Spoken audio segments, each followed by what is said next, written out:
Ya, saya pun terima kasih kepada media. Saya selaku Presiden Ikhlas, saya hari ini turun ke Batu Pahat di mana Datuk Kamal adalah pengurusi Ikhlas Negeri Johor, telah mengadakan satu program misi bantuan bantuan di mana ialah waktu PKP ni ramai yang tengah susah, khususnya penjaja kecil, dan hari ini kita dah agihkan bantuan tersebut dan Ikhlas Negeri Johor memang dari dulu beraktif, di mana kita lihat banyak program Ikhlas Negeri Johor telah diadakan dan semuanya melibatkan ialah hasil usaha kerjasama rakan-rakan dari Satuan Bulan Sabit Merah, pengurusi dan sebagainya, dan telah mengadakan banyak program. Dan kebetulan saya datang sini dan saya nak buat satu kenyataan berkenaan pinjaman tekun pinjaman tekun Bank Simpanan Nasional, Bank Rakyat, SME Bank dan beberapa agensi yang lain yang melibatkan di bawah kerajaan, di mana saya telah terima aduan hampir 80% pemohon nak buat pinjaman loan, skim mikro kredit, dan apa yang saya difahamkan hampir 80% peminjam ni tak dapat pinjaman. Mereka kena tunggu sehingga 6 bulan, 8 bulan.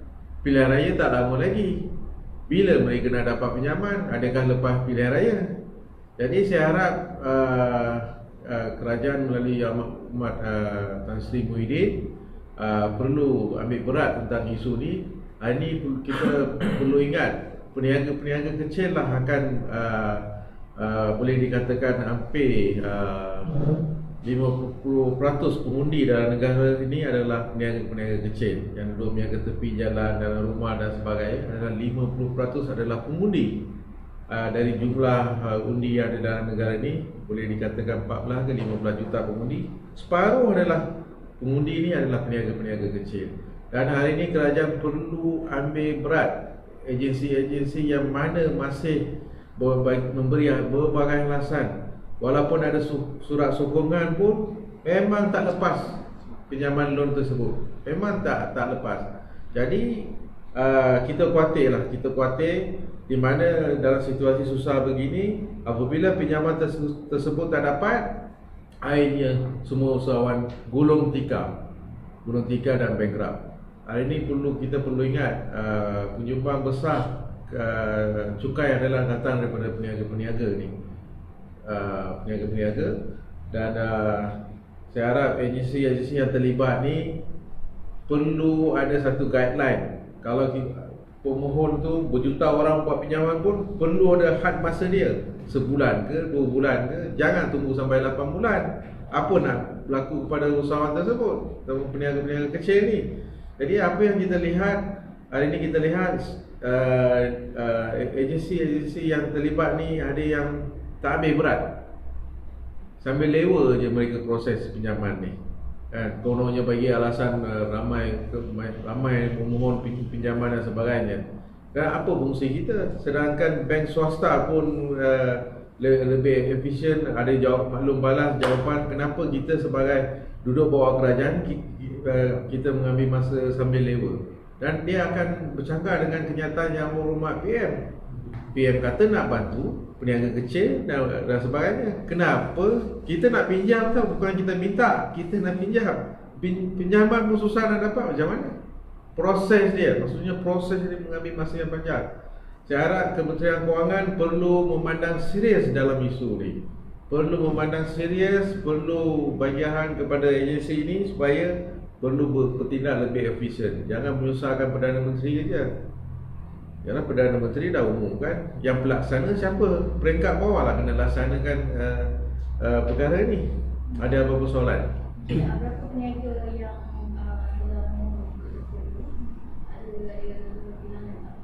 Setakat ni bilangan tak ada, tapi rata-rata peniaga kecil ni memang 80% boleh dikatakan mereka memang mohon skim mikrokredit ni. mereka amat perlu. Maksudnya masih tak ada jawapan. Wah, masih tak ada jawapan. Bukannya Dalam proses lah, kena tunggulah, ramai sangatlah pemohon ni. Kita kena step by step lah. Mana boleh macam tu? Agensi yang berkenaan ni perlu bertanggungjawab lah, perlu cari satu kaedah macam mana kita nak mempercepatkan permohonan tersebut. Ini yang patut mereka buat. Jangan bagi berbagai alasan kepada peminjam ni. Sedangkan peminjam pun bila ada masalah pembayaran, dia tak nak terima alasan peminjam, kan? Ada soalan lagi?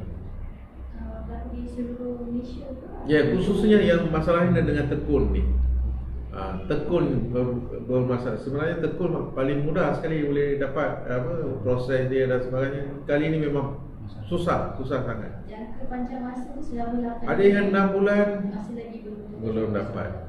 Belum ada jawapan, sama ada lulus ke tak lulus, belum ada jawapan lagi. Kebanyakannya adalah penjajah kecil lah. Penjajah kecil. Ada skim mikro lah, mikro. Ada soalan lagi? Tak ada.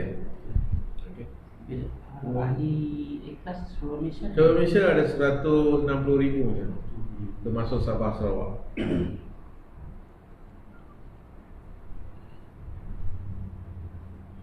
Negeri yang paling aktif Selangor, Wilayah Persekutuan, Johor, Kedah, yang lain-lain boleh lah. Gunakannya dengan kecil. Yang kecil. Datuk Kamal? Pergi dulu. Okey. Bismillahirrahmanirrahim. Boleh Saya Datuk Kamal Abdul Rahman selaku Pengurusi Iklan Negeri Johor. Terima kasih kepada Jam Media dan juga terima kasih kepada Pengurusi PBSM Batu Pahat kerana dapat bekerjasama dalam pembinaan kebenaran dengan NGO Ikhlas Negeri dan BDF Batu Pahat. Okey, untuk makluman program ni kita jalan adalah yang pertama di daerah Batu Pahat.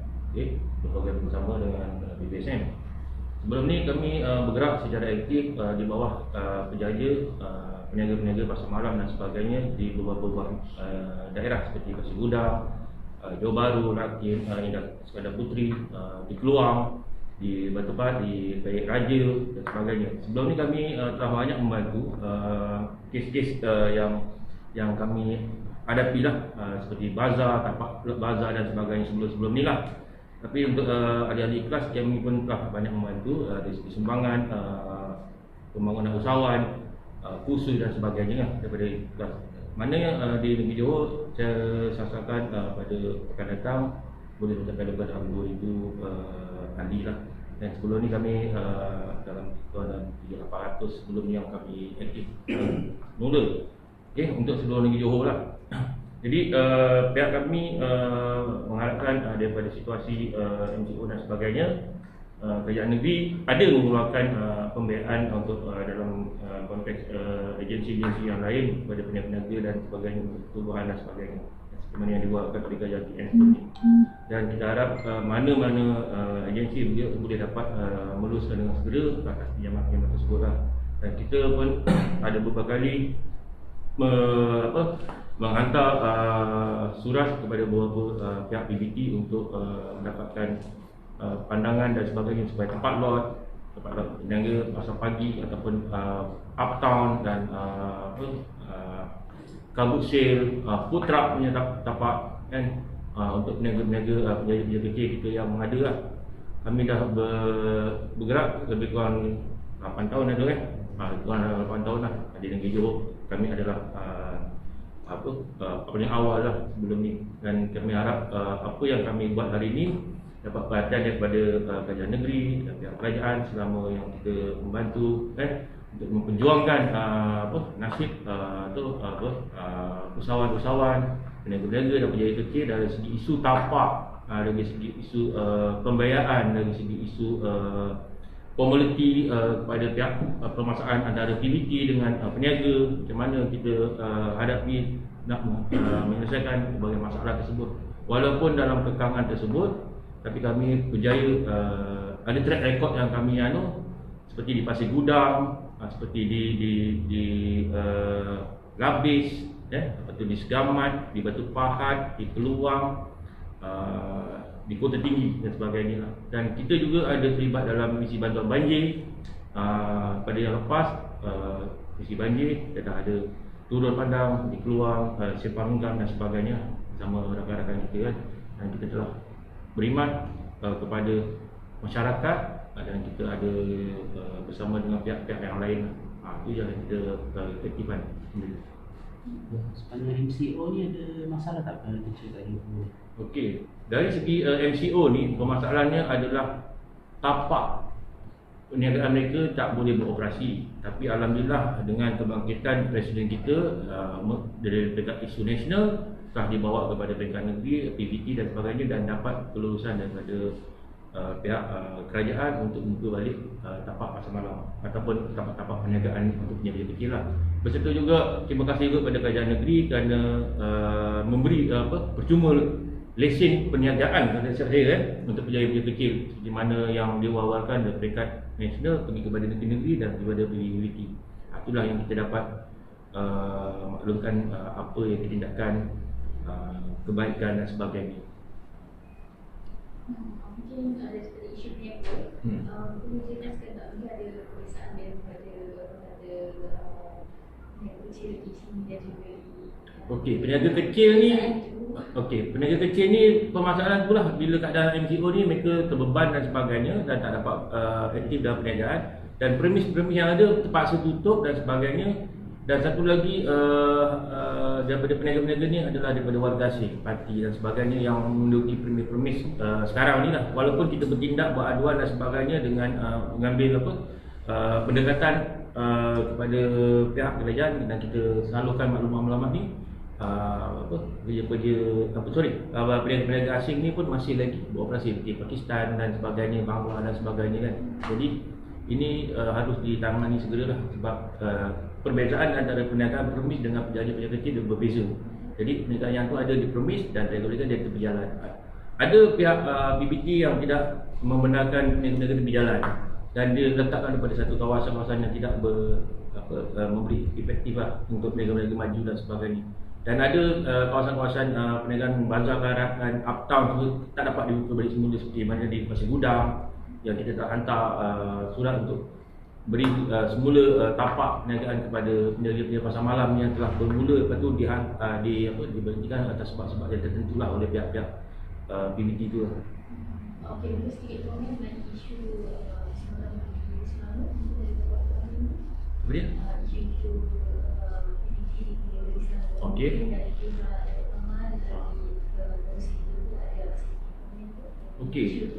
Isu ni berbeza dalam dua keadaan. Di mana di Selangor adalah pihak pembangkang yang kerajaan di Selangor, dan di Johor ni adalah pihak kerajaan yang telah sedia ada. Dulu memang kita tak ada masalah dan sebagainya, tapi di Selangor memang adalah sebab ada birokrasi daripada pihak Majlis Perbandaran dia orang sebab terhalang dan sebagainya. Jadi peniaga-peniaga di Selangor ni tidak dapat konsisten untuk mengadu dan sebagainya. Jadi dia beralihkan kepada NGO Ikhlas, dan kebanyakan NGO Ikhlas ni yang telah ke depan kerampilan kita untuk memperjuangkan dan dapatkan balik secara mengikut undang-undang.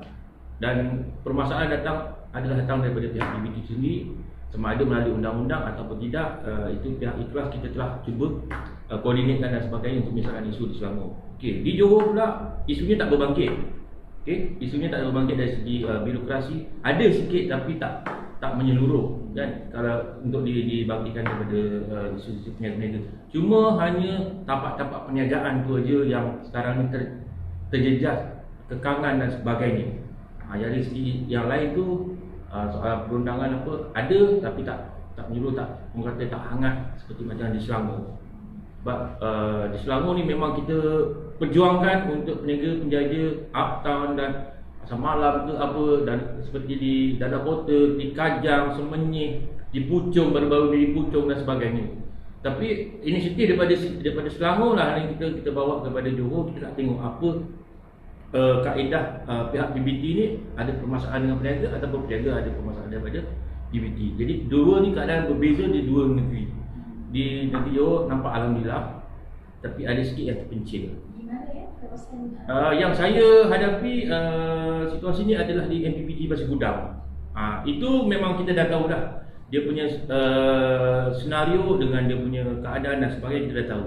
Kerana perbezaan politik, campur tangan dan sebagainya kita dah tahu kat situ. Tapi di daerah lain ni tak berapa nampak sangat sebab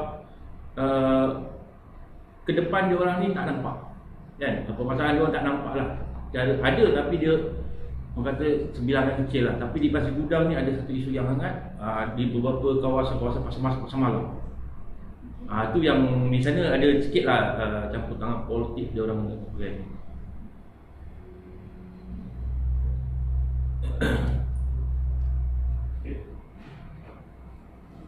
Terima kasih.